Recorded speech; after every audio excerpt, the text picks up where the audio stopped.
একেবারে অনুষ্ঠান বাড়ির মতো টমেটো চাটনি তৈরির জন্য টমেটো তো লাগবেই, আর তার সাথে যা যা করতে হবে চলুন সেটাই আজকে আপনাদের সাথে শেয়ার করি। এখানে 500 গ্রাম মতো টমেটো নিয়ে নিয়েছি, সেটাকে রাফলি কেটে নেব। আর এখানে তার জন্য একটা মশলা তৈরি করে নিচ্ছি চাটনিতে দেওয়ার জন্য। প্রথমেই এখানে 1 টিস্পুন পরিমাণে মৌরি, 1 টিস্পুন পরিমাণে পাঁচফোড়ন আর 1 টিস্পুন মতো গোটা সাদা জিরে নিয়ে নিয়েছি। এবার এটাকে ভালো করে ভেজে নেব। আর তার সাথে একটা ছোট সাইজের শুকনো লঙ্কা দিয়ে নিয়েছি। একটু ভাজা ভাজা গন্ধ ছাড়তে আরম্ভ করলেই তুলে নেব, তুলে নিয়ে গুঁড়িয়ে নেব ঠান্ডা করে। এবার কড়াইতে দিয়ে দিচ্ছি সর্ষের তেল। এই রেসিপিটা তৈরির জন্য অবশ্যই কিন্তু সর্ষের তেলই ব্যবহার করতে হবে।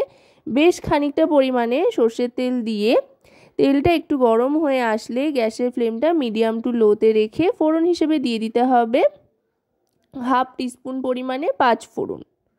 1/2 টিস্পুনই দিলাম, যেহেতু মশলার মধ্যেও পাঁচফোড়ন দিয়েছিলাম, যেটা গুঁড়ো করে নেব। এবার পাঁচফোড়নটা দেওয়ার পর টমেটোর টুকরোটা দিয়ে দিচ্ছি।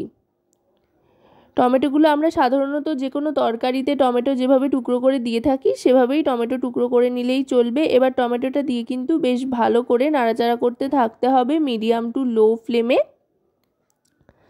আর এই রেসিপিটার জন্য, এই চাটনির জন্য কিন্তু চেষ্টা করতে হবে একেবারে লাল টসটসে পাকা টমেটো নেওয়ার, তাতে করে কিন্তু চাটনির টেস্টটা অনেক গুণ বেড়ে যাবে। এবার দিয়ে দিচ্ছি সামান্য একটু হলুদ আর পরিমাণ মতো নুন। হলুদটা অপশনাল, যদি আপনারা না চান তো নাও দিতে পারেন, তবে দিলে খুব সুন্দর একটা কালার আসে। নুনটা দেওয়াতে কিন্তু টমেটোর থেকে জল ছাড়তে আরম্ভ করবে। এবার ঢাকনা চাপা দিয়ে দেব। 5 মিনিটের মতো গ্যাসের ফ্লেমটা লো রেখে ঢাকনা চাপা দিয়ে রাখতে হবে। 5 মিনিট বাদে ঢাকনাটা সরিয়ে নিচ্ছি। দেখুন টমেটোগুলো কিন্তু একেবারে গলে গিয়েছে, অনেকটাই জল ছেড়েছে টমেটোর থেকে। আর এই চাটনিতে কিন্তু আলাদা করে জল ব্যবহার করার কোনো প্রয়োজন নেই। টমেটোর থেকে যে জুসটা বেরোবে সেটা দিয়েই কিন্তু রান্নাটা হয়ে যাবে। আর এই ধরনের চাটনি কিন্তু একটু ঠিক হয়। এবার দিয়ে দিচ্ছি চিনি। এখানে 500 গ্রাম টমেটোর জন্য 400 গ্রাম পরিমাণের কিছুটা কম চিনি দিয়ে নিয়েছি। ওই 350 থেকে 400 মতো এখানে চিনি ব্যবহার করা হচ্ছে। আপনারা কিন্তু চিনির পরিমাণটা আপনাদের স্বাদ অনুযায়ী কম বেশি করে নিতে পারেন। চিনি দেওয়ার সাথে সাথে কিন্তু বেশ খানিকটা জল ছাড়বে।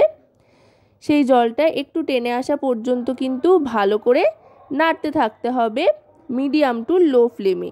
গ্যাসের আঁচটা কিন্তু বেশি বাড়ালে চলবে না, তাহলে কিন্তু একেবারেই শুকিয়ে আসবে আর একদম চিটচিটে হয়ে যাবে। চাটনির সেই পাতলা একটা যে ভাব থাকে সেটা কিন্তু থাকবে না। এটা একটু ফুটতে থাকুক ততক্ষণে। আর কি কি মেশাবো সেগুলো দেখে নিচ্ছি। এখানে নিয়ে নিয়েছি খেজুর, আমসত্ত্ব, কাজু আর কিশমিশ। এবার এগুলো সবটাই এক এক করে ঢেলে দেব চাটনির মধ্যে।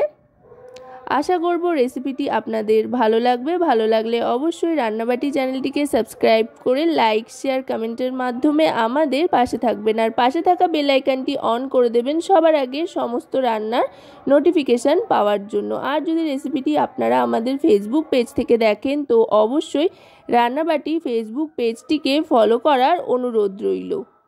দেখুন এই সমস্তগুলো দেওয়ার পর, মানে আমসত্ত্ব, খেজুর, কিশমিশ, কাজু দেওয়ার পর কিন্তু দারুণ সুন্দর একটা টেক্সচার চলে এসছে আর অসাধারণ গন্ধ ছাড়তে আরম্ভ করেছে। চিনিটাও কিন্তু একেবারে সেট হয়ে গিয়েছে, জলটাও অনেকটা শুকিয়ে এসছে।